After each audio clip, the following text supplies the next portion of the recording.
स्वीयान्गत साधनान्नगणयन् नानापराधान् परानेकेनैव कृपा सुधा जलधरा सारेण संसिञ्चति श्यामत्वं निजशोभया परवपुर्ध्यानेन यद्गौरताम् तं रायोत्तरशब्दमुद्धृतनिजं श्रीमन्मुकुन्दं भजे श्रीमद्गोपाललालं मृगमदविलसद्बालमालं कृतस्व स्वामिन्या सुस्मितास्यं ललितगतिलसन्मालगोपालबालम् वेणो विन्यस्तहस्तं रतिपतिमदरस्वर्णगात्रं सुनेत्रं रासक्रीडादिलोलं सुललितवसनं राधिकेशं नमामि।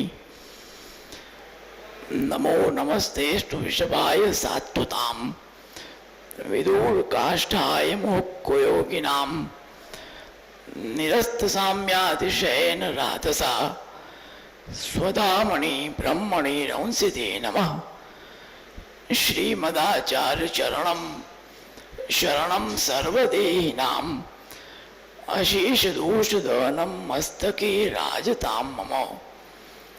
प्रभु नंद कुमारो में स्वामिनी वृषभानुजा कृतार्थोऽहं कृतार्थोऽहं कृतार्थोऽहं न संशयः।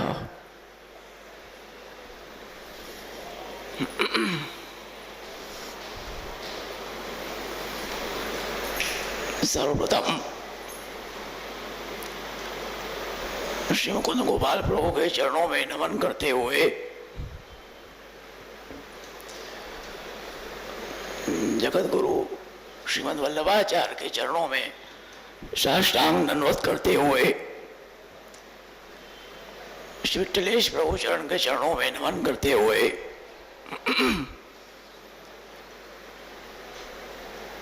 परम पूज्य आदरणीय काका जी के चरणारविंद में नमन करते हुए उपस्थित सभी परम भाग्यवान वैष्णवजन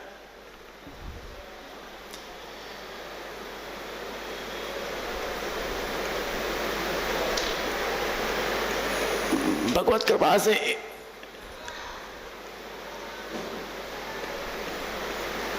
एकादशी सत्संग का क्रम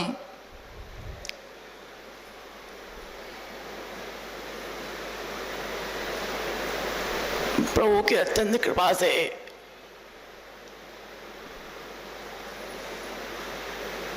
प्रारंभ हुआ और मध्य में कुछ व्यवधान के बाद पुनः भगवत कृपा से इसका क्रम प्रवर्तमान हो रहा है।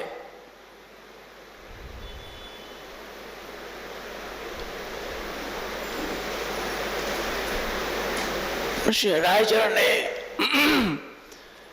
अत्यंत कृपा करके शिक्षा पत्रों का प्राकट्य किया। विशेष करके सभी जीवों के लौकिक पारलौकिक वैदिक जितने भी सब समस्याएं कहो, दुख कहो, कष्ट कहो, उन सबों का आपने इसमें निवारण किया।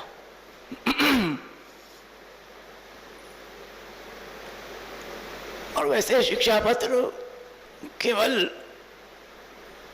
सामान्य शिक्षार्थी हो ऐसा नहीं है, अत्यंत गंभीर है। उसका गंभीरता से उसका विवेचन किया जाए, उस पे उस दृष्टि से उसको जब देखा जाए तब उसका विशेष आनंद है। केवल शिक्षा रूप से ऐसे ही सामान्य रूप से देख लो तो उसका एक सामान्य रूप से उसका आपको मिल जाएगा। गंभीरता से जब उसको हम देखें तब उसका विशेष आनंद है। तो इसी तात्पर्य से काका जी ने बड़ी कृपा करके शिक्षा पद का क्रम प्रारंभ किया। दूसरी दृष्टि से यत्किंचित जो भी उस पर दृष्टि हो जाए भगवत कृपा से बड़ों आशीर्वाद से जो उसका ज़्यादा से ज़्यादा उसका गंभीरता से उसका खुलासा हो सके, उस दृष्टि से अपन इस क्रम को चला रहे हैं। पिछला उपक्रम बढ़िया राकेश भैया ने बढ़िया किया, क्योंकि 15-15 दिन का जब गैप हो जाता है तो पुनः उसकी स्मृति होना आवश्यक है, जिससे आगे का जो हमारा विषय है वो खुल सके। तो अपना 9वां शिक्षा पत्र चल रहा था, 18 श्लोक इसके हुए।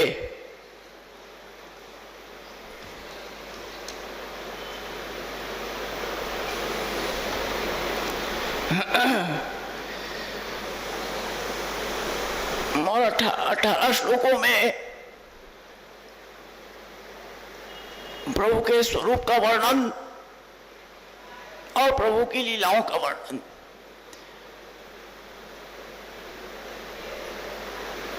श्री रायचरण ने उसमें प्रकट किया। और पिछली बार भी आपने इस चीज को विशेष कहा था कि इस चीज को समझ के चलना है कि पूर्ण पुरुषोत्तम परब्रह्म का जो स्वरूप और पूर्ण पुरुषोत्तम परब्रह्म की जो लीलाएं हैं वे सब रसात्मक है,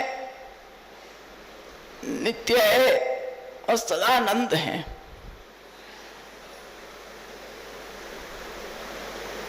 भगवत स्वरूप और उनकी लीलाएं उनमें कोई भेद नहीं है।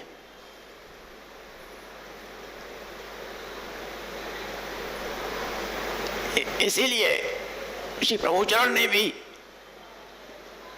श्री वल्लभाचार्य चरण के नाम, स्वरूप और गुण तीनों का वर्णन आपने किया।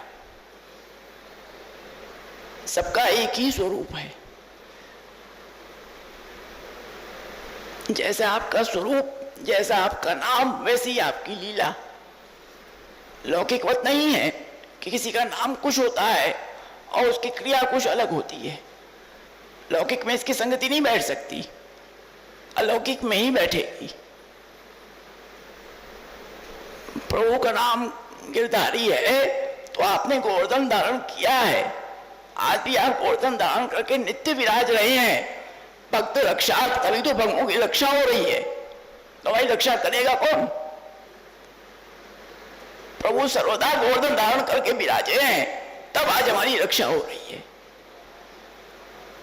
तो भगवत स्वरूप जैसा है, जैसे प्रभु के नाम है, वैसे ही आपके गुण है, आपकी लीलाएं हैं, उसमें कोई भेद नहीं है। इस बात को खास ध्यान रखना। तो पिछली बार 8 श्लोकों में अपन ने भगवत लीलाओं का वर्णन सुना। तत्पश्चात समापन में जो मुख्य एक श्लोक था उसको पुनः स्मरण कर लें अपन कि विराहे युगपत् सर्व निज लीलानुभावकम साकार नंद रूपेण व्रज भक्त अधिष्ठितम। इस सिद्धांत को मूल समझ के चलना है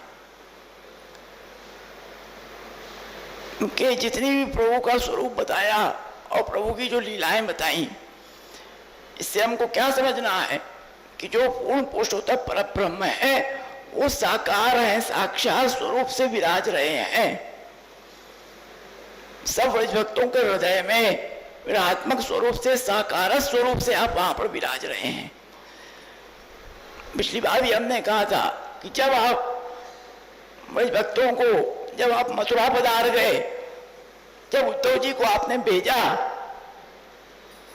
उस समय उद्धव जी ने सब व्रज भक्तों के साथ संपूर्ण व्रज देश का भ्रमण किया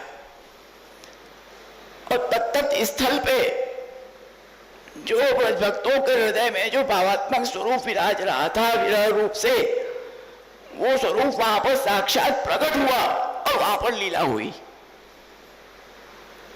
इसलिए व्रज यात्रा में आज भी रास लीला जो होती है उसका यही भाव है कि उस स्थल पे वह लीला हो, क्योंकि उसी भाव से वो व्रज यात्रा की जो परंपरा चल रही है, सबसे पहले उद्धव जी के साथ ब्रज भक्तों ने संपूर्ण व्रज की परिक्रमा की। उस समय विरोहात्मक स्वरूप बाह्य प्रकट होके आपने ब्रज भक्तों को सुख का दान दिया और लीला की, तो वो साकार स्वरूप से विराज रहा है वहां पर।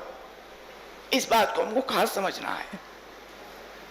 और ब्रज भक्त हैं, वो है पात्र हैं, प्रभु का स्वरूप, उनकी लीलाओं का धारण कोई नहीं कर सकता सिवाय ब्रज भक्तों के। वही एकमात्र पात्र है। उन्हीं की कृपा से जो भी हम तुच्छ एक छींटा बराबर भी कर पा रहे हैं, तो उन्हीं की कृपा से। इसलिए शास्त्राचार्य आज्ञा करते हैं कि ब्रज भक्त हैं वो सब गुरु हैं, उनकी शिक्षा से, उनकी कृपा से ही आज हमको जो प्राप्त हो रहा है वो सब उनकी कृपा से प्राप्त हो रहा है। तो वही एकमात्र पात्र है जिसमें प्रभु आप रस पधराते हैं और वो वहां पर स्थिर रहता है। रस के पात्र ब्रज भक्त हैं, ताते ब्रज भक्तन के हृदय में विरहात्मक प्रभु स्थिर रहते हैं। वो विरहात्मक जो प्रभु है वो ब्रज भक्तों के हृदय में ही स्थित रह सकते हैं, बाकी कहीं स्थित नहीं रह सकते। किसी में वो क्वालिटी ही नहीं है, वो सामर्थ्य ही नहीं है कि विरहात्मक स्वरूप को अपने हृदय में स्थित कर सके, पधरा सके, सिवाय ब्रज भक्तों के। अब जो स्वरूप हृदय में स्थित है उनका भावन किस प्रकार करना, अब उसका आगे बता रहे हैं कि प्रेम आसक्ति व्यसन कैसे हो। 19वां श्लोक है, एवं दृदीक्षा सततम स्थापनीया निजे हृदि सैवास्माकं प्रेम भावो निराग विनिवर्तकः। एवं इस प्रकार दृदीक्षा, सततम दृदीक्षा, सतत प्रभु के दर्शन की इच्छा, द्रष्टुम इच्छा दृदीक्षा, सतत प्रभु के दर्शन की इच्छा निजे अपने हृदय में स्थापनीय, स्थापित करेंगे, स्थापित करना है। और स एव अस्माकं प्रेम भावो अन्यराग विनिवर्तक, जो सतत प्रभु के दर्शन की जो इच्छा है वो इच्छा हमें अपने हृदय में स्थापित करनी है। उससे क्या होगा कि उससे हमें प्रेम भाव का उत्पन्न होगा, उसी से प्रेम भाव उत्पन्न होगा। और जब प्रेम भाव उत्पन्न होगा तो क्या होगा कि अन्य राग विनिवर्तक, दूसरी जगह से हमारा मन हट जाएगा, केवल प्रभु में हमारा मन आ जाएगा।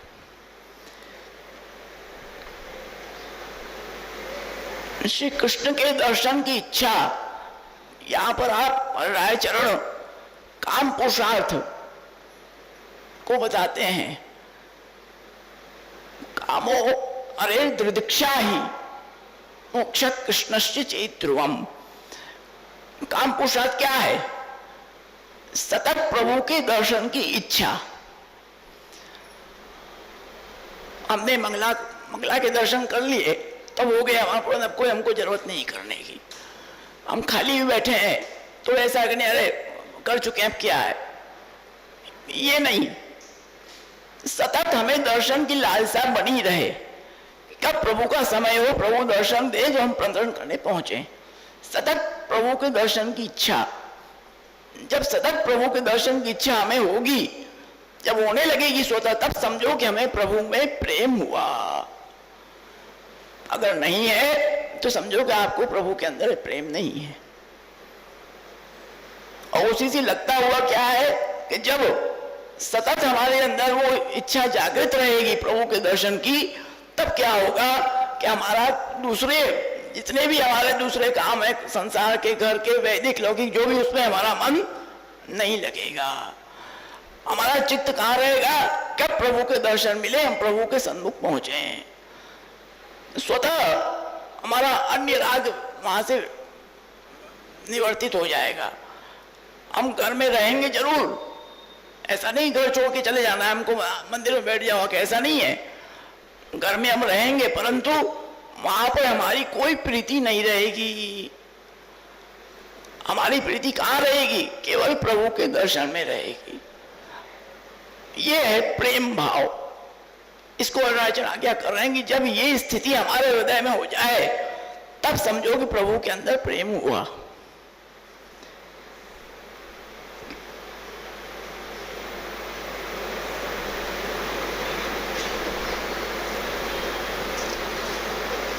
ये राजचरण सबसे पहले प्रेम भाव बता रहे हैं। स्वरूप का वर्णन किया, लीला का वर्णन किया। अब ये सब स्वरूप का वर्णन करके, लीला का वर्णन करके, इस प्रकार के जो स्वरूप है, जो आपकी लीलाओं, ऐसे जो प्रभु हैं, उनकी सतत इच्छा की प्रागट्य हो, सतत इच्छा का, उनके दर्शन की इच्छा हमारे अंदर जागृत हो, तब वो प्रेम हुआ। अब आसक्ति का बता रहे हैं।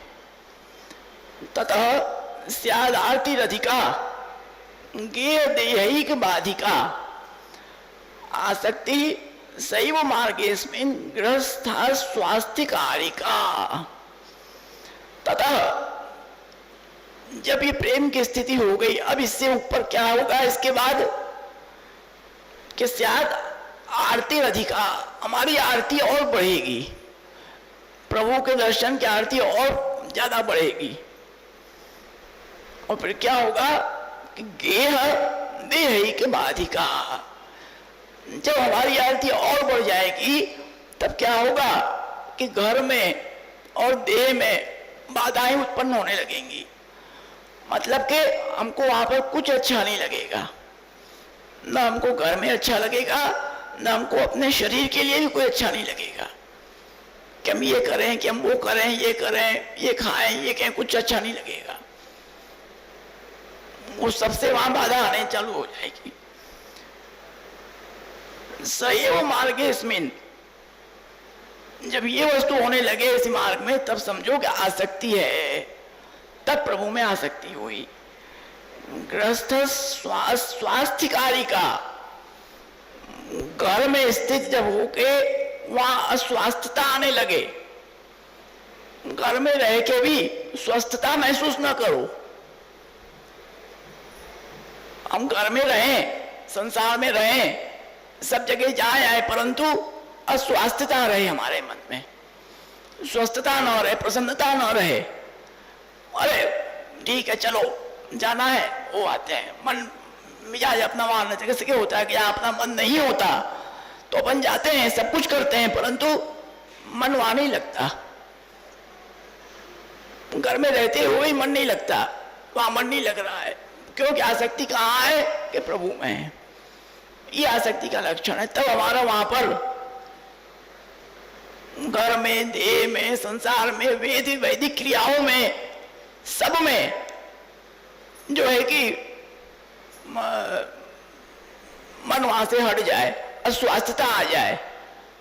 खाली करना पड़े इसके लिए करो, बाकी फिर नहीं। इसमें आज्ञा करते हैं प्रेम भाव पे पीछे ग्रह कार्य तथा देह कार्य को बाद करीबे वाली आसक्ति हो। प्रेम भाव के बाद आसक्ति कैसी होती है कि घर के कामों में और वैदिक कामों में जो बाधा करे, तब समझो आसक्ति हुई। यह पुष्टि मार्ग में गृहस्थ को अस्वास्थ्य करने वाली है।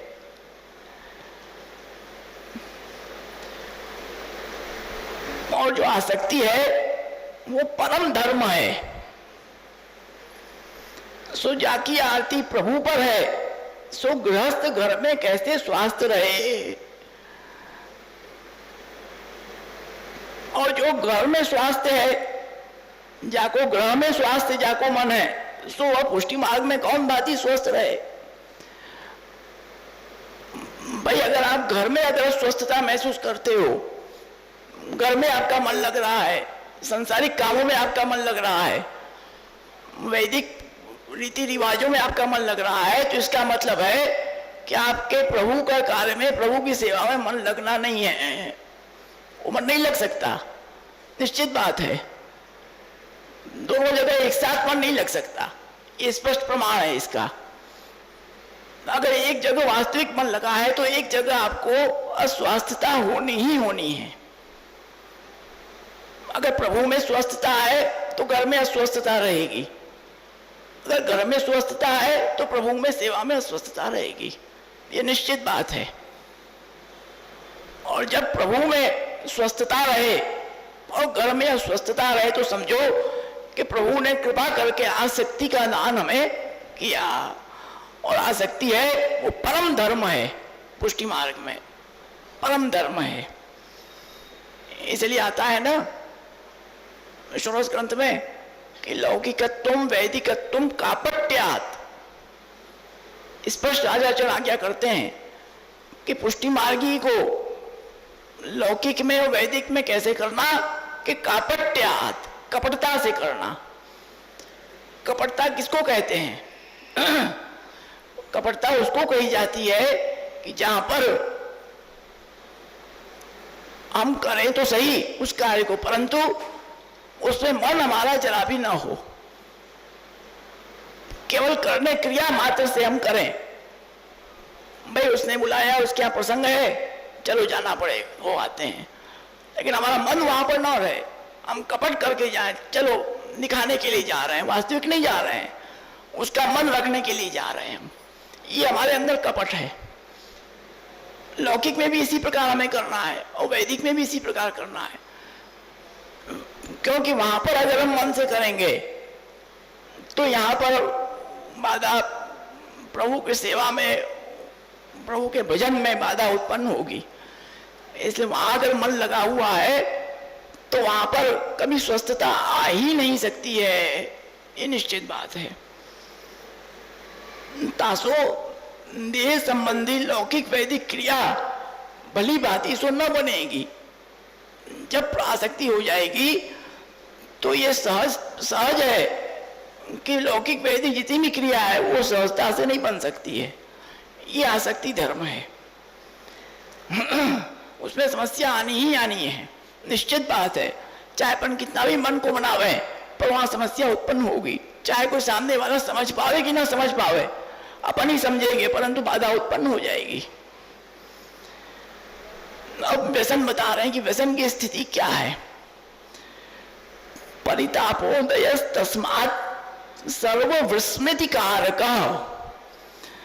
सएव व्यसनम यत्र प्रपंच स्फूर्ति नाशनम। जब आसक्ति धर्म हमको प्रभु की कृपा से प्राप्त होगा, जब आसक्ति प्रभु में हो जाएगी, जब संसार में वैदिक कार्यों में अस्वास्थ्यता आ जाएगी, बाधा उत्पन्न होने लगेगी, तब क्या होगा कि परितापोदय, एक प्रकार का ताप उत्पन्न होगा, एक प्रकार की, जिसको कहना चाहिए कि एक प्रकार के तड़प उत्पन्न होगी हमारे अंदर। वो तड़प क्या होगी कि सर्व विस्मृति कारक।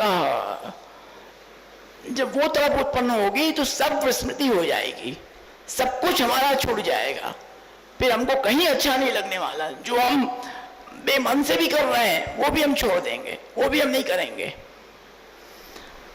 और तब क्या होगा कि सएव व्यसनम, वही व्यसन है, यत्र प्रपंच स्फूर्ति नाशनम।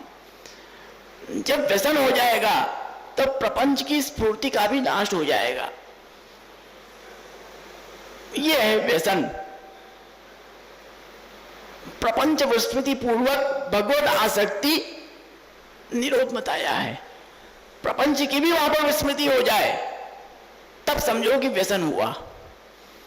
और जब व्यसन हो जाएगा तो आपको सब चीज में विस्मृति हो जाएगी, कहीं भी आपका मन लगना ही नहीं, आप करोगे ही नहीं। जो आप थोड़ा बहुत कर भी रहे थे बेमन से, वो भी आप नहीं करोगे, उसको भी आप छोड़ दोगे, आप कर ही नहीं सकते, क्योंकि व्यसन आपका वहां हो गया है।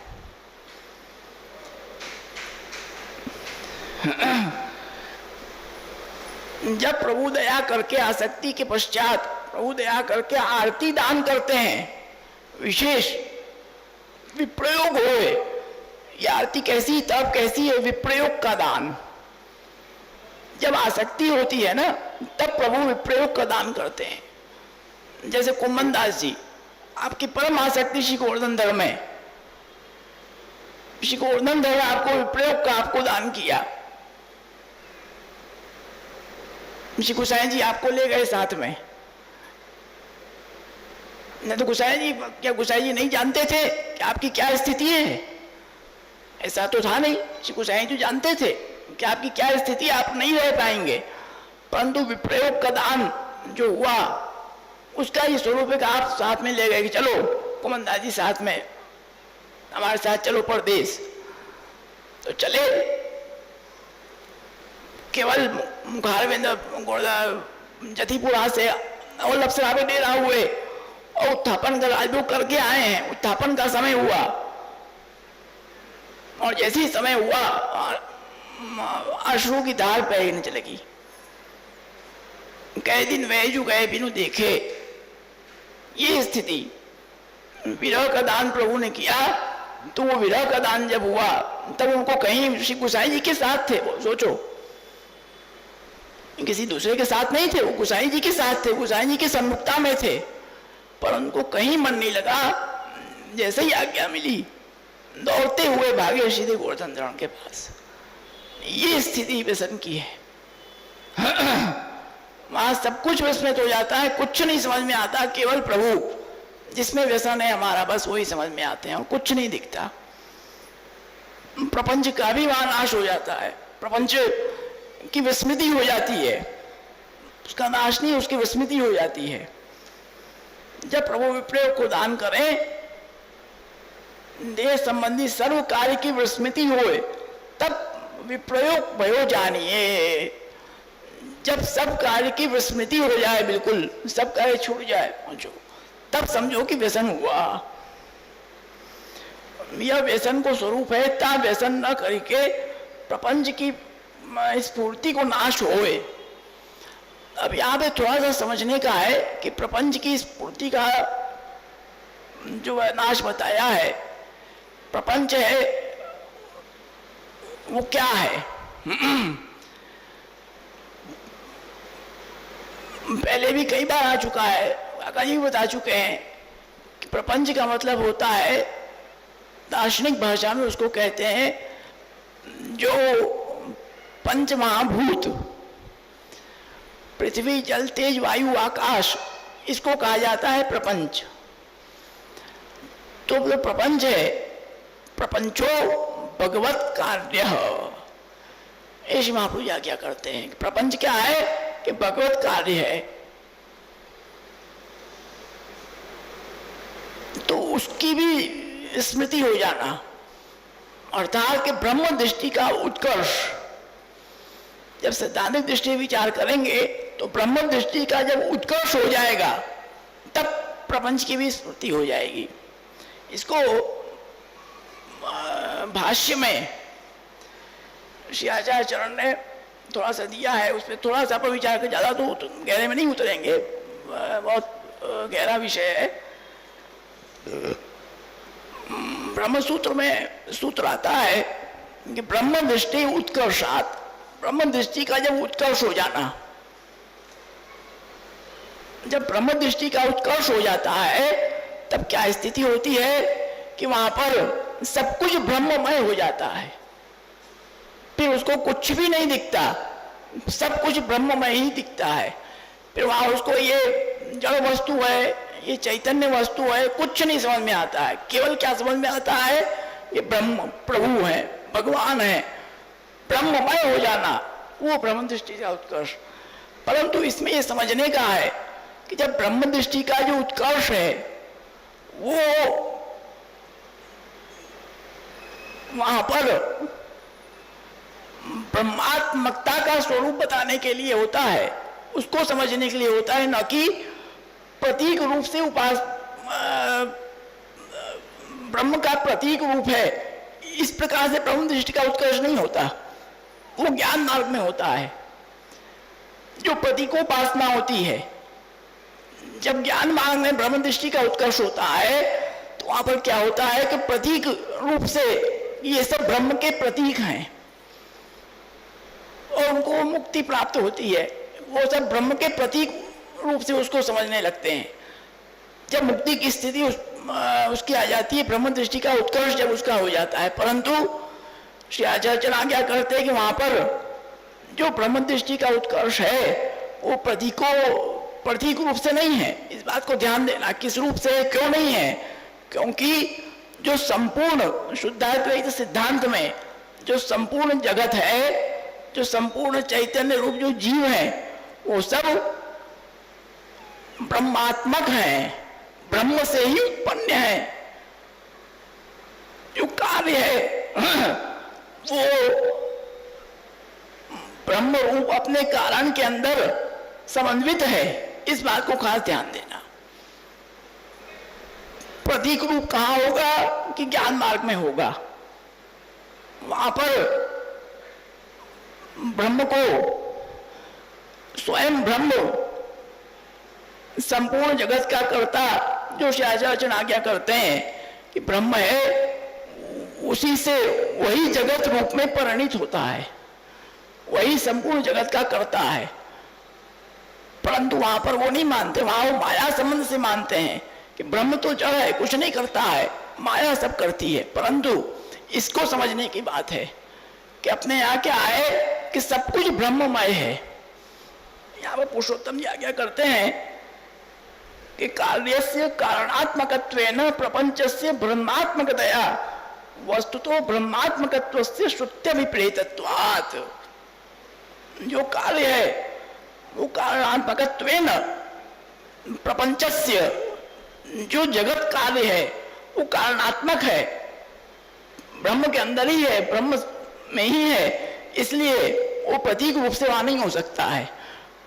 वहां तो ब्रह्मात्मक दृष्टि होगी, वही ब्रह्म दृष्टि का उत्कर्ष वास्तविक है। क्यों? इसका प्रमाण दिया, सर्वम खलविदम ब्रह्म तज्जलान शांत उपासीत। ये यहाँ पर छांदोग्य की श्रुति आती है कि सर्वम खलविदम ब्रह्म, संपूर्ण जितना सब कुछ, सर्वम खलु इति निश्चयेन, खलु मतलब होता है निश्चय करके, ब्रह्म सब कुछ ब्रह्म है। तज्जलान अर्थात तज से जायते, ब्रह्म से ही उत्पन्न होता है, जायते, तब जलान, फिर ल अर्थात लियते, उसी में प्रवेश करता है, ब्रह्म से ही निकलता है। श्रुति कहती है यतो वा इमानि भूतानि जायन्ते येन जातानि जीवन्ति जन्माद्यस्य यतः, और फिर लियते अर्थात उसी के अंदर प्रवेश करता है। तत्सृष्ट्वा तदेवानुप्राविशत्, संपूर्ण जितना जगत है जब लय होगा तो ब्रह्म में ही चला जाएगा, सब ब्रह्म में ही जाएगा। और फिर तंचला न अर्थात अनीति अर्थात स्थिति, अर्थात तीनों चीज ब्रह्म से हुई, उसका निकलना ब्रह्म से, फिर उसका जाना ब्रह्म में, और उसकी स्थिति भी ब्रह्म में, तीनों चीज ब्रह्म में है। इसलिए सर्वम खलविदम ब्रह्म तज्जलान शांत उपासित। इस प्रकार जब ब्रह्म को समझो, उसकी उपासना करना है, प्रतीक की उपासना नहीं करना है। इस बात को समझने का है। केवल ब्रह्म का जगत प्रतीक रूप नहीं है, साक्षात ब्रह्म स्वरूप ही है, इस बात को समझना है। तब ब्रह्म दृष्टि का उत्कर्ष हुआ। यहाँ पर हमको ये जड़ है, ये सब प्रपंच है। क्या है? आज घड़ा है, कपड़ा है, ये सब क्या है? सब प्रपंच है। तो ये प्रपंच की स्मृति हो जाए, अर्थात वो हमको घड़ा है या ये कपड़ा है, ये जमीन कुछ ना दिखे, सब ब्रह्मात्मक ही दिखना, इसको कहते हैं प्रपंच की स्मृति। सब कुछ ब्रह्मात्मक हो जाए, जो श्री भागवत आज्ञा कर रही है। इदम ही विश्वम भगवान, तीन प्रकार का बताया कि पहले, सबसे पहला क्या बताया कि इदम ही विश्वम भगवान, यह जो विश्व है वो कैसा है कि भगवान है, साक्षात भगवत स्वरूप है। ये सबसे पहली श्रेणी, उच्च श्रेणी ये है कि संपूर्ण ब्रह्मात्मक मानना। फिर दूसरी श्रेणी क्या है कि भगवान एव, ये सब जितना भी दिख रहा है प्रपंच, ये भगवान के समान है। सबसे पहले क्या होता है कि इदम ही विश्वम भगवान, ये प्रथम श्रेणी। दूसरी श्रेणी क्या आई? इदम ही विश्वम भगवान एव, अर्थात उसके समान है, ब्रह्मात्मक नहीं है, उनके समान है, ये दूसरी श्रेणी है। और तीसरी श्रेणी क्या है कि इदम ही विश्वम भगवान एव इतर, ये सब जितना भी ये भगवान से अलग है, ये सबसे तृतीय श्रेणी है। तो हमको सर्वप्रथम श्रेणी शास्त्र आज्ञा करते हैं कि नहीं, संपूर्ण जगत, संपूर्ण जितना, चाहे वो चिदंश जीव हो चाहे वो जड़ हो, सब ब्रह्मात्मक है। इस चीज को समझो। जब ये दृष्टि वास्तविक तुम्हारी हो जाएगी तब ब्रह्म दृष्टि का उत्कर्ष होगा। वो वास्तविक उत्कर्ष है। तुम केवल प्रतीक मान रहे हो तो वास्तविक उत्कर्ष नहीं है। तो जब व्यसन की स्थिति आ जाती है तब ये स्थिति हो जाती है कि सब कुछ ब्रह्मात्मक दर्शन होता है। वहां पर कुछ नहीं दिखता हमें, ये प्रपंच है कि क्या है, कुछ नहीं, सब ब्रह्म स्वरूप है। ये है व्यसन की स्थिति। दार्शनिक रूप से हम विचार करें तब। इसलिए यहां पर आज्ञा करते हैं आप कि प्रपंच की स्फूर्ति को नाश होए, केवल प्रभु पर तन्मयता होए, तब व्यसन भयो मानिए। तो ये प्रपंच की स्मृति हो जाएगी जब आपकी स्थिति आ जाएगी। और जब ये स्थिति हो गई तब क्या होगा कि एवं विधस्तुत्र विदो भावो निस्साधनो मतः अतस्तु दुर्लभा लोके तत्प्राप्ति भजताम नृणाम।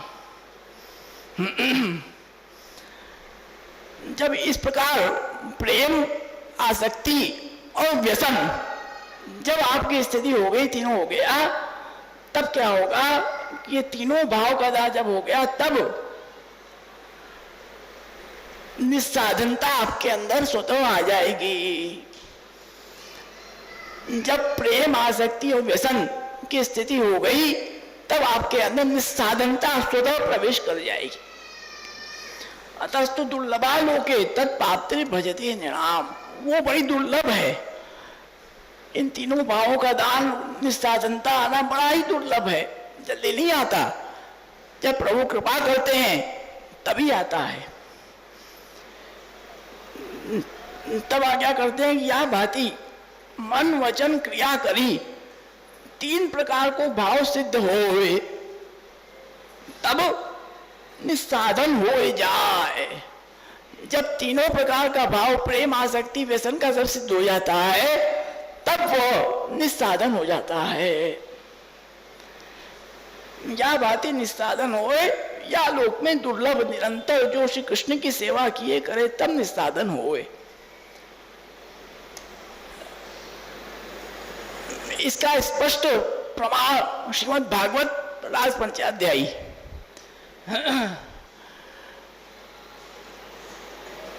सबसे पहले लघु रास, बाहु प्रसार परिरंभ कराल गुरु नीवी स्तना लबन नखाग्र पातई, इससे आपने संयोग का दान किया ब्रज भक्तों को। तत्पश्चात विप्रयोग का दान किया, आप अंतर ध्यान हो गए। जब अंतर ध्यान हुए तब वहां पर तीन आदेश हुए जो कि भूम विद्या में, छांदोग्य उपनिषद में भूम विद्या में स्पष्ट रूप से आते हैं, बताए गए हैं। तीन आदेश हुए। सबसे पहले क्या हुआ कि इदमकार आदेश। सबसे पहले इदमकार आदेश हुआ कि ये जो जड़ वस्तु है वो सब भगवतमय है। वृक्ष से भी पूछने लगी, सबसे पूछने लगी, उनको इदमकार आदेश हो गया। जो सब जड़ पदार्थ थे वो सब ब्रह्मात्मकता उनकी आने लगी। तत्पश्चात क्या हुआ, अहंकारादेश। कृष्णो हम पश्यत गतिम ललिताम इति तन्मना। स्वयं अपने आप को कृष्ण मानने लगी, वो आत्मादेश हुआ। आत्मैव अधस्तात् आत्मैव उपरिष्टात् आत्मैव पश्चात् आत्मैव पुरस्तात्। स्वयं उनको अर्थात जो चैतन्य, जो चिदंश, उसका उसमें ब्रह्मात्मकता सिद्ध हुई।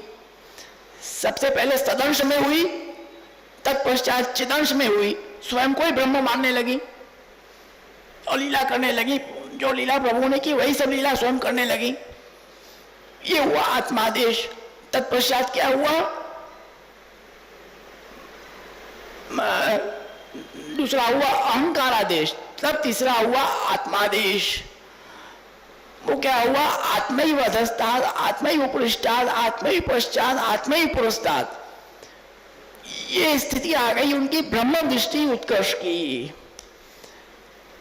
जो ब्रह्म दृष्टि का उत्कर्ष बताया, जो संपूर्ण आत्मस्वरूप, सब कुछ आत्मस्वरूप हो गया।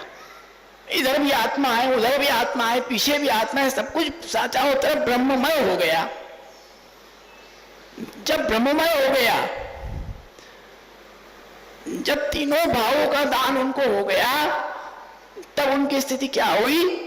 तन मनस्कास तदालापास तद विचेष्टास तदात्मिका तद गुणान एवं गायंतो नात्मा गालानि सस्मरो। तन्मय हो गई उनकी क्रिया, उनका वचन, उनका मन, सब कुछ ब्रह्ममय हो गया, कुछ भी अलग नहीं रहा। तब क्या हुआ कि तब उनको निस्साधनता का दान हुआ। नहीं साधन संपत्त्या हरिस्तुष्यति कस्यचित् भक्तानां दैन्यमेवेकं हरितोषण साधनम। श्री महाप्रभु जी कारिका देते हैं वहां पे, जब तीनों आदेश हो गए, गोपी गीत हो गया, तब भी प्रभु प्रकट नहीं हुए। क्यों? क्योंकि निस्साधनता नहीं आई थी। उनके अंदर था कि हम प्रभु को खोज लेंगे, तब तक प्रभु प्रकट नहीं हुए। प्रभु कब प्रकट हुए? कि जब निस्साधनता आ गई। रुदस्वनम राजन कृष्ण दर्शन लालसा, बिल्कुल सब कुछ छोड़ के केवल रुदन करने लगी। अब हमारे हाथ में कुछ नहीं है, अब हमको लगता है प्रभु प्राप्त नहीं होंगे। जब बिल्कुल सब साधन उनके चले गए, तब आचार्य आज्ञा करते हैं, नहीं साधन संपत्त्या हरिस्तुष्यति कस्यचित्। किसी साधन से प्रभु प्रसन्न नहीं हो सकते। कैसे प्रभु प्रसन्न होते हैं? भक्तानां दैन्यमेवेकम, एकमात्र दैन्य।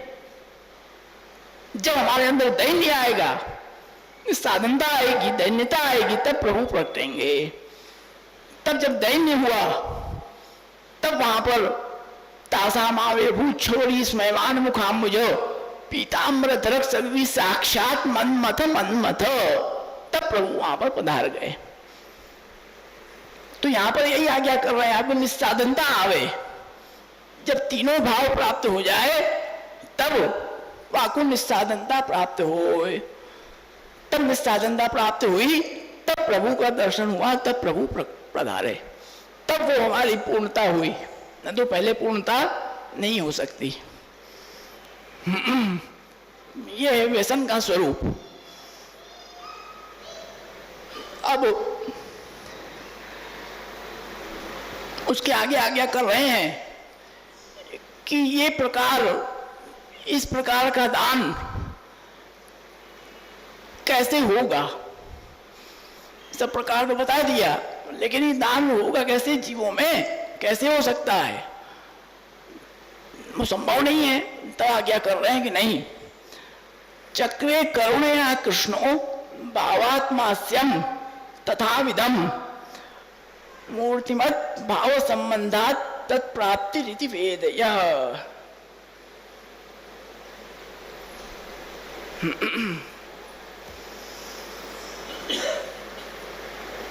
यहाँ पर विराचन आज्ञा करते हैं कि कृष्णो, भगवान श्री कृष्ण करुणया, अत्यंत करुणा करके, कृपा करके, भगवान श्री कृष्ण कहते हैं कि भावात्मा है। भावात्मक स्वरूप जो भगवान श्री कृष्ण भावात्मा जो है, वो अत्यंत कृपा करके आस्यम तथा विदम चक्रे, अपने ही आस्य स्वरूप, श्री वल्लभाचार्य चरण को आपने प्रकट किया। मूर्तिवत भाव संबंधात तत्प्राप्ति हृदय वेदय। और तब जो साक्षात मूर्तिमान स्वरूप जो भगवान श्री कृष्ण, वो साक्षात जो वल्लभाचार्य चरण का जो स्वरूप, साक्षात मूर्तिमान स्वरूप भगवान श्री कृष्ण का, भगवान का, उस संबंध से तत्प्राप्ति वेदय, उसकी उनकी कृपा हो, जब उनकी प्राप्ति हो तब ये प्राप्त हो सकता है, नहीं तो नहीं हो सकता। इसीलिए स्वयं जो भावात्मा जो भगवान श्री कृष्ण है, उन भावात्मा भगवान श्री कृष्ण ने अपने ही आश्रय का प्रकट किया, क्योंकि और कोई दूसरा नहीं दे सकता। ऐसी कृपा, ऐसे भावों का दान कोई नहीं कर सकता। इसलिए आपने स्वयं अपने मुखारविंद स्वरूप ही प्रकट किया, और भावात्मा कृष्ण ने। यहाँ पर आज्ञा करते हैं कि यह भाव विधि पूर्वक कब सिद्ध हुए? जब श्री कृष्ण भावात्मक के मुखारविंद रूप श्री आचार्य जी महाप्रभु जी की कृपा होए, तब भाव सिद्ध होए। भाव सिद्ध भयो कब जानिए? जब श्री कृष्ण स्वरूप मूर्तिमान है। यह भाव सिद्ध रहे जो यही साक्षात कृष्ण है, तब हो सकता है। केवल श्री आचार्य स्वरूप तो मानो, ऐसे नहीं होगा। साक्षात पूर्ण पुरुषोत्तम परब्रह्म महाप्रभु जी ही है, यही साक्षात कृष्ण है, यही हमको देंगे। जब ऐसी दृढ़ता हो तब ये भाव सिद्ध होगा, नहीं तो भाव सिद्ध नहीं हो सकता। मन वचन क्रिया करी भाव होए तब प्राप्त होए, ऐसी दृढ़ता। अब यहाँ पर थोड़ा सा हम समझेंगे कि श्री आचार्य चरण का प्रागट्य का स्वरूप थोड़ा समझेंगे तब ये खुलेगा। यहाँ पर भावात्मा दिया है। एक तो इसका अर्थ ये है कि भावात्मक मुखारविंद रूप जैसे श्री मदाचार्य जी को प्रकट किए, भावात्मक मुखारविंद रूप, अथवा भावात्माख्यम, जो स्वयं भावात्मक है, जिनका नाम ही है। ऐसे कौन? कि श्री आचार्य जी स्वयं जो भावात्मक हैं। भावात्मक क्यों कहा है यहाँ पर? क्योंकि श्री आचार्य चरण का जो प्रागट्य है वो कैसे हुआ कि जब प्रिया प्रीतम को बहुत गाढ़ मान हो गया। ऐसे तो रोज का क्रम है कि स्वामी जी को मान हो प्रभु छुड़ावे, प्रभु को मान हो स्वामी जी छुड़ावे, परंतु यहाँ पर क्या हुआ कि ठाकुर जी को स्वामी जी को दोनों को मान हो गया। अब छुड़ावे कौन? अब किसकी स्थिति जो वो छुड़ा सके? किसी की स्थिति नहीं है वहां पर। और जब मान हो गया तो अंदर से दोनों को संयोग की इच्छा, और ऊपर से मान है। कौन पहले जाके मनावे, कौन आगे बढ़े, वो हो नहीं सकता। तब वो जो अंदर विरह, प्रिया प्रीतम का जो एक विरह, उस विरहात्मक स्वरूप जो ठाकुर जी के अंदर से स्वामी जी का विरहात्मक स्वरूप, और स्वामी जी के अंदर जो ठाकुर जी का विरह, उन दोनों विरहात्मक स्वरूप से जो उस अग्नि से, उन दोनों के मेल से जो प्रकट हुआ वो है भावात्मक। इसीलिए कहा कि वो श्री आचार्य चरण का स्वरूप है। इसलिए आता है ना, सौंदर्यम निज रदगतम प्रकटितम स्त्री गुण भावात्मकम। एक तो ये स्वरूप स्त्री गुण भावात्मकम, पूर्वरूपम च पुनस्तदंतरगतम प्राविविश स्वप्रिये संश्लिष्टा उभयोर बभौ। संश्लिष्ट रूप से दोनों का, स्वामी जी का विरात्मक स्वरूप, श्री ठाकुर जी के विरात्मक अंदर स्वामी जी का स्वरूप, वो संश्लिष्ट होकर के जो श्री वल्लभाचार्य चरण का प्रकट हुआ वो है श्री वल्लभाचार्य चरण का स्वरूप। इसलिए यहाँ पर कहा कि भावात्मा, जो भावात्मा है, जो कृष्ण के अंदर, भगवान के अंदर, स्वामी जी के अंदर भी जो भाव रूप से विराजमान है, जो उनकी जो भावात्मा है, वो है श्री महाप्रभु जी। इसलिए जब श्री महाप्रभु जी कृपा करे तब इस भाव का दान हो सकता है। क्यों? क्योंकि उसी भाव से आप प्रकट हुए हैं, उसी भाव से तो आप प्रकट हुए हैं, इसलिए वही वो भाव का दान कर सकते हैं, बाकी कोई दान नहीं कर सकता। इसलिए साक्षात प्रभु ने अपने भावात्मा स्वरूप से अंदर से वो श्री महाप्रभु वल्लभाचार्य चरण का प्रकट किया आस्य स्वरूप से, और वही एकमात्र इन भाव का दान करने में समर्थ है, बाकी कोई नहीं है। इसलिए यहां पर कहा कि जब साक्षात श्री कृष्ण भावात्मक हमारे पति हैं, यह मन वचन क्रिया करी भाव होए तब प्राप्त हो। यह भाव कैसे होए? तो आगे कहते हैं साक्षात उसमें पति रूप मानना, साक्षात वो हमारे भगवत स्वरूप है और वही दान कर सकते हैं। दृढ़ता रखोगे तब वो हमें प्राप्त होगा। अब आगे बता रहे हैं कि प्रमेय बल तो नान्यत साधनम तत्र भाविताम अतः सर्वै प्रकर्तव्यो निजाचार्य पदाश्रय। इस भाव को दान करने के जो दान होगा वो कैसे होगा कि प्रमेय बलतः, केवल मात्र प्रमेय बल से, प्रमेय बल से ही ये भाव दान हो सकता है, बाकी नहीं हो सकता। अतः सर्वै प्रकर्तव्यो निजाचार्य पदाश्रय। इसलिए हमारे जो निज आचार्य हैं, जो आचार्य चरण हैं, उनके चरणारविंद का आश्रय जब तक हम नहीं करेंगे तब तक ये भाव हमको प्राप्त नहीं हो सकता है। श्री कृष्ण के स्वरूप में ऐसो भाव जीव के साधनते न होए। प्रभु के स्वरूप में ऐसा भाव हम अपने साधन से कर ले, हम कोई बहुत पढ़ के कर ले तो नहीं हो सकता है। हम सोचे ग्रंथ पढ़ के हमारा ऐसा भाव हो जाए, बहुत विद्वान हम हो गए तो ऐसा भाव हमको हो जाए, नहीं हो सकता। वो कैसे हो सकता है कि प्रमेय बलतः, जब प्रभु अपने प्रमेय बल से कृपा करेंगे तब वो साध्य होगा। श्री कृष्ण ही प्रमेय बल से भाव को दान करें तब ही भाव होए। ताते पुष्टि मार्ग की रीति सो तन मन धन सो प्रीति से ही सेवा करे। जब प्रभु स्वयं अनुग्रह करेंगे, माता न श्रुति कहती है कि नायम आत्मा प्रवचनेन लभ्य न मेदया न बहुना श्रुतेन यमई वेश विरोधे तेन लभ्य। सस्वर वेदाध्ययन करो जो जो से तुमको प्रभु प्राप्त हो जाए, नहीं हो सकता है। बहुत प्रवचन करने से, बहुत ज्ञान करने से प्रभु प्राप्त हो जाए, नहीं हो सकता है। कैसे होगा कि जब स्वयं प्रभु अनुग्रह करके प्रमेय बल से जब उस जीव का ग्रहण करेंगे तब वो भाव प्रभु, तब वो भाव हमें प्रभु के अंदर आएगा, तभी वो भाव हमारे अंदर उपज सकता है, नहीं तो नहीं उपज सकता। जब प्रभु स्वयं दान करेंगे कृपा करके प्रमेय बल से, तब होगा।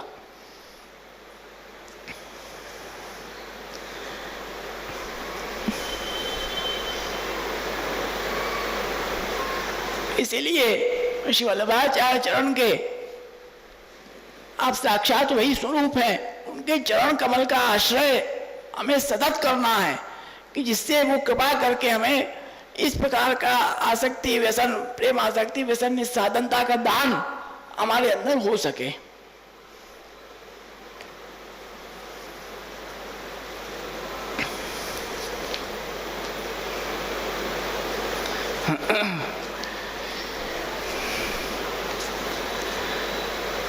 हाँ, 25वां श्लोक।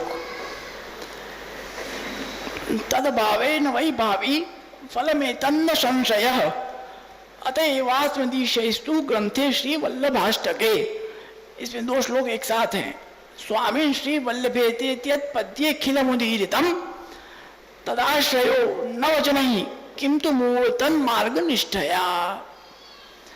अब राजचरण यहाँ पर आज्ञा करते हैं, बड़ी सुंदर आज्ञा हो रही है। इसमें कई लोगों को शिक्षा मिलेगी जो अपने मन से सेवा कर लेते हैं अपने मन से कुछ भी अर्थ निकाल लेते हैं, अपने मन से कोई भी भाव उत्पन्न कर लेते हैं, वह अपने अपने मन के अपने भाव की सेवा नहीं है। इसका जवाब भी रायचन आगे देंगे।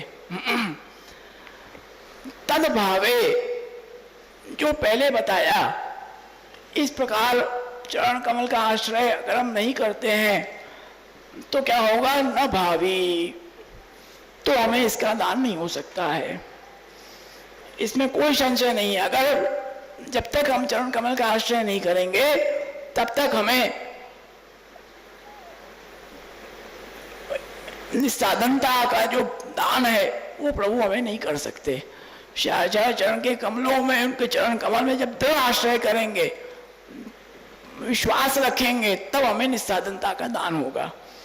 अतएवास्मदीशेस्तु ग्रंथे श्री वल्लभाष्टके, इसीलिए श्री प्रभुचरण ने वल्लभाष्टक में इसको प्रमाणित किया है। क्या किया है कि स्वामिन् श्री वल्लभाग्ने क्षणमपि भवतः सन्निधाने कृपातः प्राण प्रेष्ट प्रजाधीश्वर वदन दुर्दीक्षाति तापोजनेषु प्रादुर्भाव माप्नोत्प्रचुतरमिदं दृष्टुपत्सादवीतम दृष्टेप्यस्मिन् मुखेन्दौ प्रचुतरमुदे देव तच्चित्रमेतत्। ये श्री प्रभुचरण आज्ञा करते हैं। अब यहाँ पर महाराजन बता रहे हैं कि ऊपर कहे ता भांति श्री आचार्य जी के चरणारविंद को आश्रय करी भगवत सेवा करे, तब श्री आचार्य जी भावदान करें, नहीं तो भावदान नहीं हो सकता। तब भावात्मक रस में तद्रूप हो जाए। जब श्री आचार्य चरण को पूर्ण पुरुषोत्तमत्व स्वरूप समझकर आप ही स्वयं पूर्ण पुरुषोत्तम है, आप ही हमको भाव का दान कर सकते हैं, जब हम करेंगे, उनके सेवन करेंगे, तब प्रभु हमें तद्रूप बना देंगे। उसमें हम उस रस में, भगवत सेवा में, भगवत भजन में डूब जाएंगे।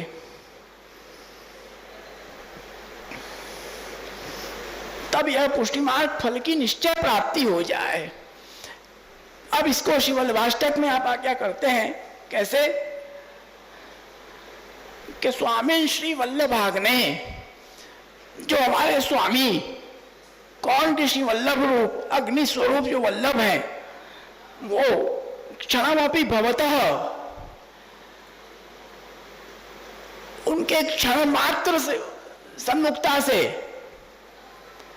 क्या क्या कर रहे हैं आप कि स्वामी श्री वल्लभाग्ने क्षणमपि भवतः, अगर श्री वल्लभाचार्य जी की क्षण मात्र भी अगर सन्मुखता हम कर लें तो क्या होता है, क्षणमपि भवतः सन्निधाने, उनका क्षण मात्र भी अगर सन्निधान प्राप्त हो जाता है तो क्या होता है, क्षणमपि भवतः सन्निधाने कृपातः प्राण प्रेष्ठ प्रजाधीश्वर, जो प्राण प्रेष्ठ हमारे पूर्ण पुरुषोत्तम पर ब्रह्म भगवान श्री कृष्ण हमारे प्राण प्रेष्ठ, प्राणों से भी प्रिय जो प्राण प्रेष्ठ प्रजाधीश्वर हैं, उनके वदन दुर्दीक्षाति तापो जनेषु, उनके वदन के दर्शन की सतत इच्छा हमारे अंदर उत्पन्न हो जाती है। जो प्रजाधीश्वर जो भगवान है, उनके वदन दुर्दीक्षाति ताप, उनके वदन के दर्शन की इच्छा का ताप हमारे अंदर स्फुरायमान हो जाता है। अब यहां पर आज्ञा करते हैं, प्रश्न उठाते हैं कि भाई ताप जो अग्नि है, जिस प्रकार से लौकिक अग्नि होती है, जो लौकिक जो अग्नि ताप देती है उसका हेतु कौन है, वो कहां से आती है, ईंधन से आती है, ईंधन में अग्नि होती है। इसी प्रकार से यहाँ पर जो ताप देने वाले वो कौन है, श्री महाप्रभु जी हैं। श्री महाप्रभु जी का क्षण मात्र भी अगर हम सन्निधान हमें प्राप्त हो जाए तो हमें प्रभु के दर्शन की, प्रभु के सतत मुखारविंद के दर्शन का जो ताप है वो हमारे अंदर आ जाएगा, उस ताप का दान हो जाएगा। इसीलिए श्री आचार्य चरण विप्रयोग का दान करते हैं। जो ब्रह्म संबंध है वो क्या है? और राजन क्या करते हैं नाष्टक की टीका में कि ब्रह्म संबंध दानेन भक्ता नाम भाववर्धका। जब हमें प्रभु के सन्मुख ब्रह्म संबंध का दान होता है श्री आचार्य जी की कृपा से, उनकी आड़ी से, तब हमें विप्रयोग का दान होता है और हमारे अंदर भक्तों के अंदर भाव का वर्धन होता है। तो श्री वल्लभाचार्य इसलिए विप्रयोग के स्वरूप है, विप्रयोग अग्नि के स्वरूप है। आपके अंदर वो ताप है, उष्णत्व का स्वभाव प्रतिशिचर वचः, आपका इसलिए उष्ण स्वभाव है कि आपके सन्निधान मात्र से जीव के अंदर वो प्रभु के दर्शन का ताप उपज जाता है। परंतु यहाँ पर कह रहे हैं कि भाई जैसे लौकिक अग्नि के सन्मुख रहो तब तक तो ताप है, जब उससे तुम हट जाओगे तब ताप कहाँ है? तब तो ताप है नहीं। जब तक कोयला जल रहा है तुम उसके सामने खड़े हो तब तक तुमको ताप मिल रहा है, जब वहां से हटे तो ताप खत्म। तो इसका मतलब यहाँ भी ऐसे ही है कि श्री वल्लभाचार्य चरण के सन्मुख रहेंगे तब तक तो ताप है, फिर ताप कहाँ आएगा? फिर तो वही स्थिति हो गई। तो क्या ऐसा है? नहीं, ऐसा नहीं है।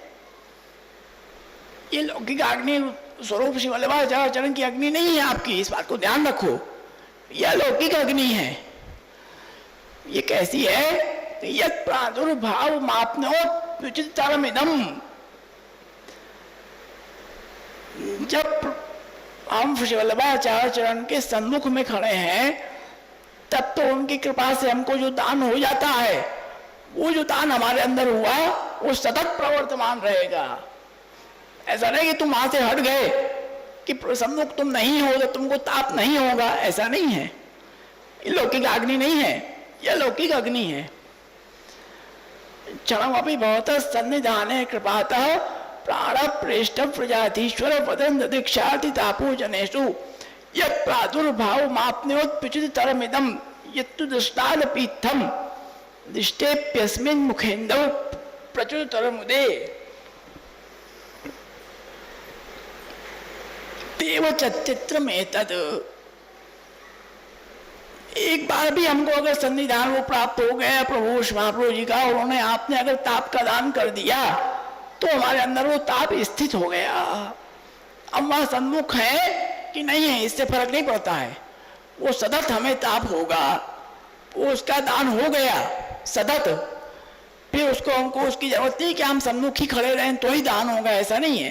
वो तो हो गया। लौकिक अग्निवत नहीं है कि सन्मुख हो तब ताप लग रहा है, हट गए तो ताप दूर हो गया, ऐसा नहीं है।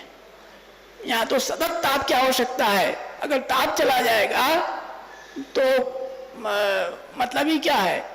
सतत ताप की आवश्यकता है। सतत हमारे अंदर विप्रयोग अग्नि जले, धधकती रहे, प्रभु के दर्शन की इच्छा होती रहे, तब तो उसका मतलब है। इसलिए आप आज्ञा करते हैं अत्यंत युक्त है। परंतु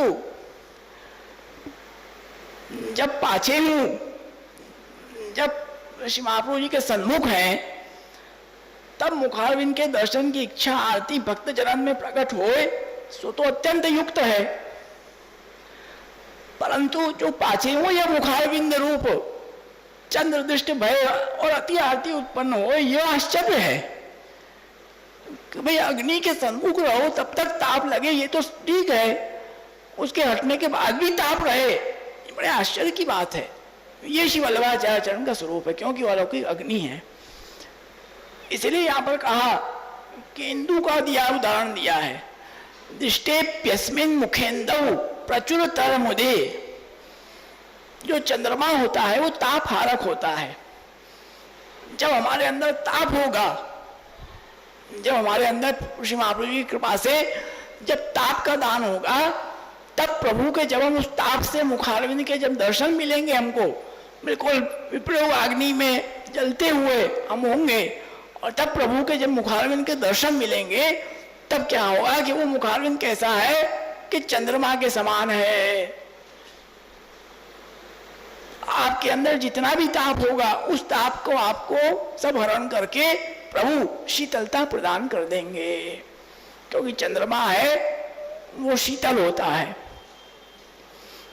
इसलिए पहले आता है आपका स्वरूप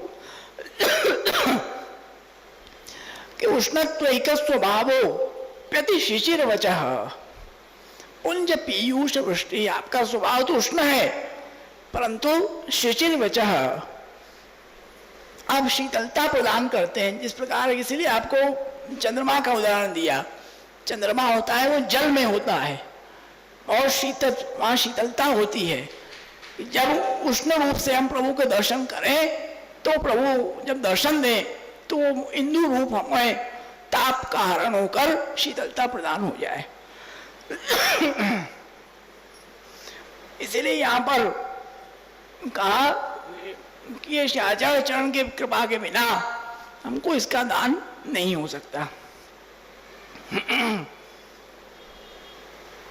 और साथ साथ में तदाश्रयो नवचने किंतु मार्ग निष्ठया, वहां पर हमें साथ साथ में आश्रय और पुष्टि मार्ग में निष्ठा हो, तब सगरी लीला को अनुभव हो। तो आश्रय और मार्ग में निष्ठा, साथ साथ में केवल इसको कहना चाहिए कि दान तो हो ही गया हमको, उसके साथ साथ मार्ग में निष्ठा होनी भी बहुत आवश्यक है। जब तक मार्ग में निष्ठा नहीं होगी तो हमको वचन पे विश्वास ही नहीं होगा। इस मार्ग में निष्ठा होनी बहुत आवश्यक है। सो आश्रय और मार्ग में निष्ठा कौन प्रकार हो, सो आगे कहते हैं। तब आगे बताते हैं मार्ग निष्ठा न स्वबोध किंतु तादृक गुरुदित ही गुरुदितानि वाक्यानि न स्वतो यनुवादतः। 2 श्लोक और करके इसको अपन एक प्रसंग पूरा समाप्त हो जाएगा अपना।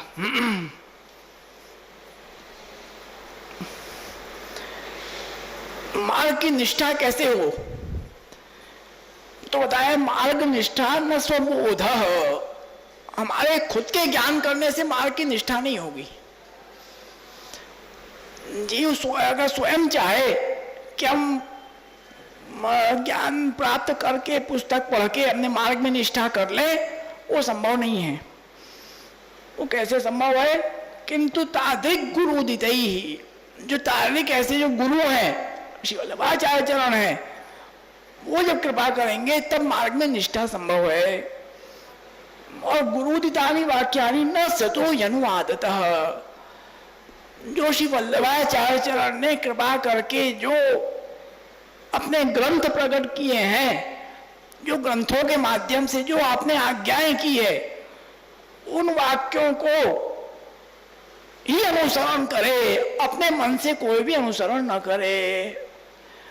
गुरुदितानि वाक्यानि न सतो यनुवादतः, जो गुरु ने हमारे जो वाक्य बताए हैं, जो सिद्धांत बताया है, जो सेवा का क्रम बताया है, उसी हिसाब से चले, अपने मन से उसका अनुवाद ना करे, अपने मन से उसका अर्थ ना निकाले कि नहीं इसका अर्थ ऐसा नहीं ऐसे है, अपने मन से नहीं निकालना है। जो वल्लभाचार्य चरण की परंपरा चली आ रही है उसके हिसाब से अर्थ निकालना है, तब मार्ग में निष्ठा होगी। इस पर आज्ञा करते हैं कि पुष्टि मार्ग में निष्ठा गुरु के बोध किए बिना ना हो। जब तक गुरु का बोध नहीं, गुरु बोध नहीं करावे, तब तक मार्ग में निष्ठा नहीं हो सकती है। जब गुरु प्रसन्न होए, कृपा करके बोध करें, तब मार्ग में निष्ठा हो। और यह जीव को गुरु के वचन में दृढ़ विश्वास हो, विश्वास करी गुरु के वचन को बारंबार अर्थ सहित भावना करे। जो श्री वल्लभाचार्य चरण का जो सिद्धांत है, उस सिद्धांत में जो आचार्य चरण ने आज्ञाएं की है, उस आज्ञाओं का ही अनुसरण करेगा, तब मार्ग में निष्ठा होगी। अपने मन से अनुवाद करे तो नहीं होगा। इसलिए इसका आगे बताया कि अनुवाद हो न स्वबुद्ध्या किंतु मूल क्रमागतः अथापि तत्र चापेक्षो स्वाचार्य संशय का। अब यहां पर आज्ञा करते हैं कि स्पष्ट आज्ञा आ रही है कि अनुवादो न स्वबुद्ध्या। जो हमें सिद्धांतों का जो अनुवाद करना है, जो आचार्य चरण की आज्ञाओं का जो अनुवाद करना है, वो अनुवाद अपनी बुद्धि से नहीं करना है। अनुवादो न स्वबुद्ध्या किंतु मूल क्रमागतः। इस बात को खास ध्यान रखो कि श्री वल्लभाचार्य चरण के ग्रंथों का जो अनुवाद है वो अपनी बुद्धि से हमें नहीं करना है। कैसे करना है कि मूल क्रमागतः, जो मूल क्रम चला आ रहा है उस क्रम को ध्यान में रखते हुए करना है।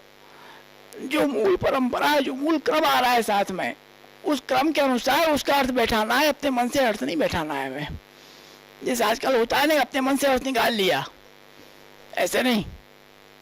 जो हमारे पूर्वजों ने, हमारे आचार्यों ने जो क्रम बताया है, उस क्रम से उसका अनुवाद करो, तब वो उसका अनुवाद हो सकता है। अथापि तत्र चापेक्षो, इसमें लाइट तो जल रही है, इसमें इसमें लाइट तो जल रही है इसमें।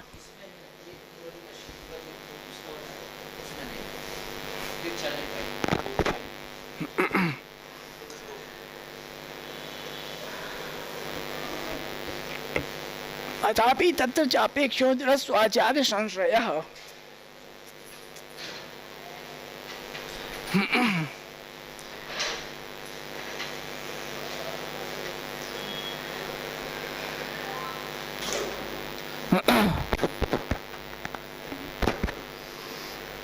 तो ये चीज विशेष समझने की है कि अनुवादो न स्वबुद्ध्या, जो सेवा का क्रम है उसको अपनी बुद्धि से उसका अनुवाद नहीं करना है। कुछ भी अपने मन से हमने अपना अर्थ लगा लिया। इसमें स्पष्ट है कि गुरु के वचन को अनुवाद अपनी बुद्धि से कल्पना करी न करे। हमें वहां पर अपनी बुद्धि नहीं लगाना है, अपनी कल्पना नहीं करना है कि ऐसे इसका अर्थ निकाल ले। नहीं, कैसे होगा कि मूलक क्रमते श्री आचार्य जी महाप्रभु श्री सुबोधनी जी निबंध आदि ग्रंथ किए हैं, ताको भाव विचारे तो श्री महाप्रभु जी कृपा करें। जो निबंध है सुबोधनी जी में जो मूलक क्रम बताया गया है उसके अनुसार ही अर्थ लेना है, अपने मन से कोई अर्थ नहीं लेना है। इसलिए कहा जाता है कि अपने मन से कोई भी भाव, अपने मन से कोई भी सेवा की रीत नहीं करना। कैसे करना? जो श्री महाप्रभु जी गोसाई जी की आज्ञा है, जो परंपरा चली आ रही है बड़ों की, उस परंपरा के अनुसार करना, उससे हटके नहीं करना। अपनी बुद्धि से नहीं करना कि हम अपनी बुद्धि लगावे, नहीं। जो परंपरा है, जो आचार्यों ने परंपरा बताई है, जो सुबोधनी जी में निबंध में जो आपकी आज्ञा है आचार्यों की, उसके अनुसार अर्थ करो। तब श्री आचार्य जी कृपा करें, ताते श्री आचार्य जी के चरणारविंद को दृढ़ आश्रय करी सुबोधनी जी निबंध में जा क्रम सो भाव है, उस क्रम से उसका भावन करे, सेवन करे। एतादृशेन गुरुणा वगत्य निखिलम जनः आश्रित्य च निजाचार्यान् सदानंदम सदा भजेत। इस प्रकार से अपने गुरु को अवगत्य, अपने गुरु को, जो हमारे आचार्य चरण गुरु है, उनकी परंपरा में जो गुरु प्राप्त हैं, उनके गुरु को अवगत्य, उनको जानकर, उनका अनुसरण करके निखिलम जन, जितने भी लोग हैं, जब उनका गुरु का अनुसरण करके जब उनके चरणारविंद में जब आश्रय करेंगे, तब सदानंदम सदा भजे। तब ऐसे सदानंद जो भगवान है उनका सदा भजन करना चाहिए। श्री आचार्य चरण के चरणारविंद में अपने जो गुरु, जो उनकी परंपरा से प्राप्त हैं, इसमें यह भी संकेत है, इसका भी ध्यान दो। ऐसा आज्ञा क्यों हुई कि मुख्य तो श्री आचार्य चरण है, श्री गोसाई जी हैं। अब उनकी परंपरा में जो प्राप्त आपको गुरु आपके सम्मुख में है, उनका अनुसरण कैसे करना है, ये विचार के करना है कि वो जो हमारे गुरु सम्मुख में है, वो भी जो मूल क्रम से अर्थ न करते हो अथवा अपनी मूल परंपरा से अलग हो, तो उनका अनुसरण न करे। इस बात को ध्यान दो। आप यहाँ पर ये आज्ञा कर रहे हैं, अपने मन से अनुवाद नहीं करना है। जो इस क्रम से श्री आचार्य चरण श्री गोसाई जी के ग्रंथ, सुबोधनी जी निबंध, इसको पकड़ के चलता हो, इसका आश्रय करके चलता हो, वही गुरु, उसी गुरु का आश्रय आपको करना है। वही गुरु वास्तविक रूप में आश्रय करने वाला है, उसी का आश्रय करने लायक है।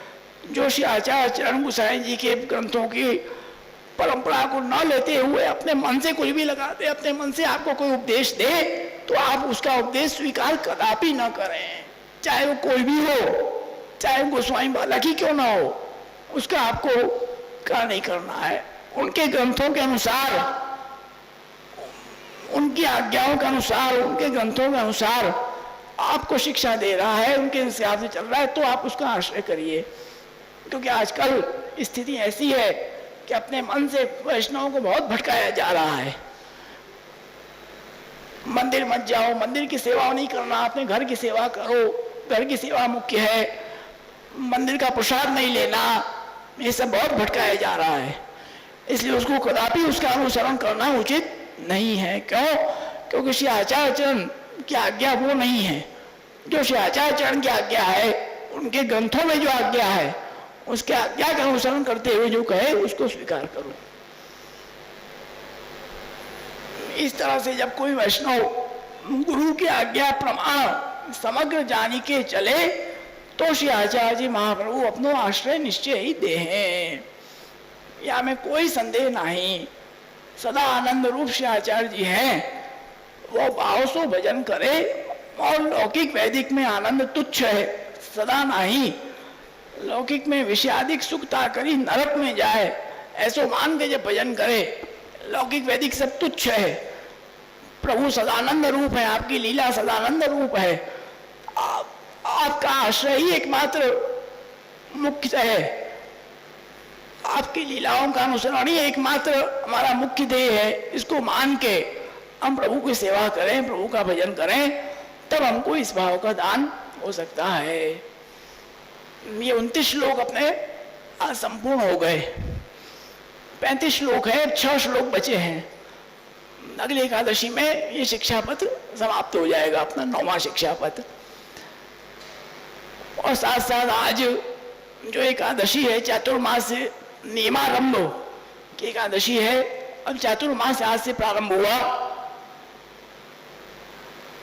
आज की एकादशी में जो परंपरा चली आ रही है कि अवश्य ही कुछ कुछ अपन को ऐसा नियम अवश्य लें।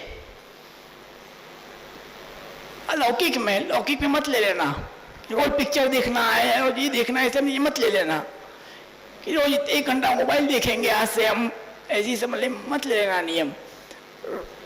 ये खाएंगे रोज बना के, ये सब नहीं। कुछ अलौकिक में कोई पाठ का लो, कोई सत्संग का लो, कोई सेवा का भी सोच, सेवा में नहाएंगे हम, रोज चर्च करना है हमको। अथवा आपको रसोई का शौक है तो प्रभु में रोज सामग्री सिद्ध करेंगे हम 4 महीना, रोज नई नई सामग्री उगाएंगे प्रभु को अपने हाथ से, कुछ एक सामग्री उगावे। कुछ भी नियम आप अलौकिक में ऐसा लो, तो उससे क्या है कि अनुशासन जब अपन अपने ऊपर करेंगे, अपने को स्वयं को अनुशासित करके जब अपन करें, तो वो क्रम अपने स्वयं को भी पानता है, अपने स्वयं को भी अनुशासन सिखाता है, और साथ साथ में प्रभु की सेवा भी इस बहाने हो जाती है। ये अनुशासन का एक स्वरूप है कि हमको ये करना ही है, इसके बिना हमको भोजन नहीं करना। इससे हमें अपने आप में भी अनुशासन आता है कि नहीं, ये करके ही हमको ये करना है। ऐसा नहीं कि नहीं किया तो छोड़ो, ऐसा नहीं। उसको अनुशासन रूप में लेके स्वीकार करके उसको हम अलौकिक में लगावे, वो मुख्य है। लौकिक छोड़ने का अनुशासन लो, नियम लो। जो रोज ऐसा कुछ कर रहे हो तो उसको छोड़ो, आज 4 महीना हमको ये नहीं करना है। और उसमें अलौकिक में जो नहीं कर रहे हो उसको करो, ये हमको करना है, इसका नियम लेना है, तब उसका विशेष महत्व है। तो ऐसे नियम करके अपन करें तो उससे क्या है कि एक क्रम अपना भी बनता है और धीमे धीमे क्या कोई पाठ वगैरह अगर आप करो तो 4 महीने में पाठ याद भी हो जाता है, जो पाठ याद नहीं है वो याद भी हो जाता है 4 महीने में, ये भी एक लाभ प्राप्त होता है। तो ये विशेष दिवस है, इसमें कुछ ना कुछ किसी का आज छूट गया हो तो पूनम से भी ले सकता है, पूनम तक उसका क्रम है, पूनम से भी ले सकता है। तो विशेष लोग कृष्ण कहते हुए श्री वल्लभ प्रभु के चरणों में सबकी प्रीति विशेष पड़े।